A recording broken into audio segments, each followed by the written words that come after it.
हरे कृष्णा। भगवद गीता अध्याय 2 श्लोक संख्या 38। सुख दुखे समे कृत्वा लाभ अलाभ जय अजय ततो युद्धाय युज्यस्व नैवं पापम अवाप्स्यसि। यहाँ पे भगवान अर्जुन से कह रहे हैं, तुम सुख या दुख, हानि या लाभ, विजय या पराजय का विचार किए बिना युद्ध के लिए युद्ध करो। ऐसा करने पर तुम्हें कोई पाप नहीं लगेगा। तो बेसिकली भगवान अर्जुन को कह रहे हैं कि तुम कोई भी काम करते हो या जो अब तुम युद्ध करोगे, युद्ध के लिए युद्ध करो, यानी तुम अपना कर्तव्य समझ के युद्ध करो। इससे कोई आउटपुट मत देखो कि तुम्हें लाभ होगा, नुकसान होगा, तुम हारोगे, जीतोगे, पाप पुण्य, सब कुछ कुछ मत सोचो, क्योंकि ये सिर्फ धर्म युद्ध है, इसलिए तुम ये युद्ध करो। यानी तुम क्षत्रिय हो, भगवान अर्जुन से कह रहे हैं कि तुम क्षत्रिय हो, ये तुम्हारा ड्यूटी है प्रजा की रक्षा करना युद्ध करके, इसीलिए तुम युद्ध करो। ये धर्म की रक्षा के लिए है, इसीलिए तुम युद्ध करो। और ये मेरा ऑर्डर है, इसलिए भी तुम युद्ध करो। और ये मेरे खुशी के लिए करो, खुशी के लिए करो। तो यहाँ पे 4 चीज़ भगवान बता रहे हैं, मतलब 4 कारण है कि भगवान के खुशी और भगवान के इच्छा से और धर्म की रक्षा के लिए और अपना कर्तव्य समझ के हमें कोई भी काम करना चाहिए। तो बेसिकली यहाँ पे भगवान बताना चाह रहे हैं कि हमें कोई भी काम अगर हम करते तो कृष्ण भावना अमृत में करना चाहिए, कृष्ण भावना भावित होकर करना चाहिए, कृष्णा के लिए करना चाहिए, कृष्णा के खुशी के लिए करना चाहिए। लेकिन कई बार इसके लोग इसका गलत मतलब निकालते कि हम कृष्ण भावना भावित होकर काम करेंगे, हम चोरी भी करेंगे तो कृष्ण के बारे में सोचेंगे तो हमारा चोरी सफल हो जाएगा, उसमें पाप नहीं लगेगा। ऐसा नहीं है। क्या वो चोरी कृष्णा ने करने के लिए कहा है आपसे, या फिर उस चोरी से आप कृष्णा का जो भगवान का प्रचार है वो कैसे समाज में बढ़ रहा है, वो हमें देखना पड़ेगा। सिर्फ उनके बारे में सोचने से कुछ नहीं होगा, उनके लिए करना पड़ेगा, उनकी इच्छा से करना पड़ेगा।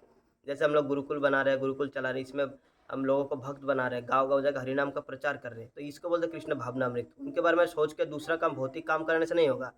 प्रैक्टिकली कृष्णा को डेडिकेटेड होना चाहिए कोई भी काम हमारा, तब जाके हमें उसका फ़ायदा मिलेगा। और मतलब बेसिकली जो हम हमारा जो हमारा कृष्णा कॉन्शियस में हम हमारा आध्यात्मिक उन्नति, फ़ायदा मतलब आध्यात्मिक उन्नति होगा, भौतिक उन्नति नहीं। तो कई बार लोग ये बोलते हैं कि फिर आप भी तो भक्ति करो, उसमें आपका क्या बेनिफिट हो रहा है, आप क्यों करते हो भक्ति, उसमें भी तो आप कोई ना कोई बेनिफिट देखते हो। बिल्कुल देखते हैं, हम कृष्णा के लिए जो भक्ति करते हैं, कोई भी सेवा करते हैं, उससे हमारा बहुत बड़ा बेनिफिट है।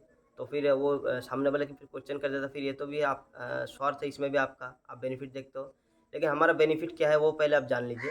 हमारा बेनिफिट, वैष्णव का बेनिफिट ये है कि हम ज़्यादा से ज़्यादा माला करेंगे, भगवान का ज़्यादा से ज़्यादा सेवा करेंगे, ताकि हमें माला करने का मौका और सेवा करने का मौका और ज़्यादा मिले। फिर और ज़्यादा हम भक्ति करेंगे, और ज़्यादा भक्ति करने का मौका मिले, और ज़्यादा भक्ति करेंगे, फिर और ज़्यादा भक्ति, ऐसे ये लूप है ना। हम माला इसीलिए करते कि हमको ज़्यादा माला करने का सौभाग्य प्राप्त हो। हम भगवान की सेवा इसलिए करते कि आगे जाके हमको और ज़्यादा सेवा मिले। ऐसा नहीं कि हम बहुत सारा सेवा कर देंगे फिर हम आराम से बैठ जाएँगे, ऐसा नहीं है। हमें सेवा सेवा हमको ज़्यादा से ज़्यादा मिले, इसीलिए हम ज़्यादा से ज़्यादा सेवा भी करते हैं। तो ये होता है कृष्ण भावनामृत, कि जिस सेवा का कभी आप एंड ही ना करो, हमेशा भगवान के खुशी के लिए करना चाहिए। तो ये नॉर्मली हमारे शास्त्र में दिया हुआ है कैसे क्या काम करना चाहिए। लेकिन आजकल की जो युवा पीढ़ी है, ये लोग नॉर्मली मूवीज से देखते हैं कि हाँ भाई, रिजल्ट के लिए, रिजल्ट के पीछे मत भागो, परफेक्शन के पीछे भागो। एक मूवी आई थी जिसमें ऐसा बताया गया है कि हमेशा परफेक्शन के पीछे भागो, रिजल्ट के बारे में सोचो मत। तो हमें लगता है कि भाई मूवी बहुत बहुत ज्ञान से भरपूर है, परिपूर्ण मूवी है, लेकिन ऐसा नहीं। ये सब जो ज्ञान है हमारे शास्त्र में ऑलरेडी दिया हुआ है, लेकिन हमारे पास उतना समय नहीं होता कि हम शास्त्र खोल के पढ़े।